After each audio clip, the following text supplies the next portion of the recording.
What's up there, diary? Welcome back to the channel Vampire Chronicles, where everything is done after dusk. And this is part 2 of my vivid dream story at work. So how do I say this? We left off where the black figure is standing in front of me. There's two things to this. One, real life me and dream me are two different people. When I realize it's a dream, I'm invincible. I know things can't hurt me. Real life me know that things can beat the shit out of me and hurt me more than I can, because this body is literally that. It's a flesh thing that can bleed me. In my dream, I'm invincible, not in reality. So when I think when I think that this dream is real, right? I'm afraid for my life because I can't do anything to it at the moment because I don't realize it's a dream. And when I see something like that, I normally just walk past it like it doesn't exist in reality. I don't acknowledge it.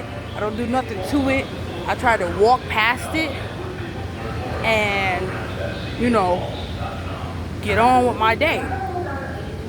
So I tried to walk past it like it was real me. I tried to walk past it. I tried to go back to my room because it was in the hallway. So I tried to go back to the room that I was in, and then it was still standing there and it ignored me. And then when I went to go open the door to my room, little hands, like spiritual little hands, came out of my stomach. I was scared. And then they started grabbing my face, and I started getting all this white mist on me, and I'm still not realizing that this is a dream. So I'm freaking out, and I'm like, oh my god, oh my god, oh my god, oh my god. And then I get teleported back to that mafia room, and I'm like, I still think this is real, right? So I don't know if it gets louder or I need to speak louder, but I probably do, right? So I'm doing this, and I'm standing in front of the oval table with everybody there. And when I fucking tell you that it got really insane to the point where the seats that were empty inside that tree in the mafia room were now filled with dead spirits of the people that used to be there.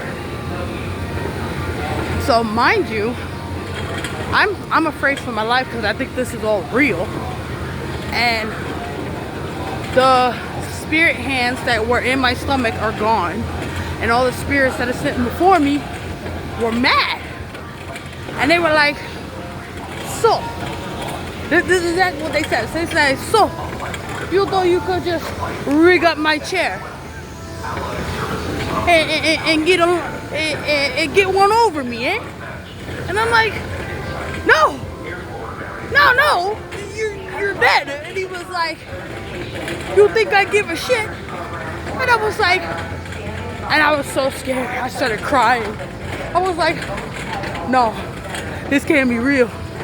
This can't be real. He was like, so you think you can get away with that, huh? Disrespecting me and my family, huh? I'm like, no, I'm not. I swear, I'm so sorry. I didn't mean any of that, right? It was just a joke, Listen, I liked your collection, I was trying to distract him. I still think that this is real. Bro, it was all a dream. I didn't realize. I'm sitting here like, what, bro? No, I swear I didn't. No, listen, it wasn't me. It wasn't you, eh? He was doing all this, and he was moving his hands.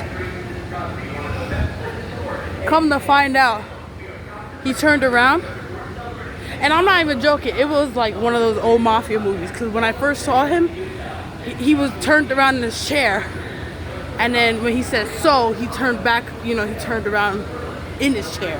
I said that too weirdly, but you get it. It's like the movies. Like that Zootopia scene where the mouse got placed and the guy turned his chair. Yeah, it was kind of like that. But so I was crying and crying and crying, and he puts his hand in his pocket. I was like, oh my god, I'm gonna die. I'm gonna die by dead people. Not even fair. And I'm a chicken at this point. I'm a little shit. So we were fucking, and the dude, my friend wasn't even there. It was just me. And then out of nowhere, right? I got told to wake the fuck up. I was like, huh? I tell you, these motherfuckers be protecting me and I don't even know it. I got to, like somebody was shaking me, and it felt like someone was shaking me in real life, but nobody was there. I felt like I was getting shaken, like I was getting rigged up, and they were trying to shake me and move me. In a dream, I'm crying, and I woke up and I was in my room, and everything was a fucking dream. I heard one wake up, and the rest felt like I was shaking. I felt like I was shaking and crying. It was a dream. I looked up. My heart was still racing. I was scared. I was so scared. And I was like, oh my god. And it was like, I was sweating. And I was like, oh my god, I got to turn on all the lights. Bro, it was a dream. I thought all that was real. I was like, it came from a memory to a dream. And I was like, holy shit. That's fucking insane, my guy. And then they were like, oh. I was like, oh shit. I was so scared. I swear to God. I went up. The room was dark. Turned on all the lights. Had to go to the bathroom because I needed to pee. Came right back. And I was like, I instantly need a distraction because I'm afraid as fuck. And they were like, and I keep saying they, but I was like, hold on, let me sit down. That was a dream. I was checking my stomach. I thought like these hands would pop up again and say, be like, psych, nigga. None today. And I was like, oh my god. I'm so happy that was a dream. I started wiping the tears off my eyes and shit. Like, bro, it felt so real. That's a nightmare to me. When I don't realize it's a dream and it's like, it gets worse and worse. But like, I be having people protect me. Because somebody shook the shit out of me. They shook me so hard, I was like, what the fuck? But yeah. That's it, diary. And we're gonna post part 1 and part 2 like right about now. Peace.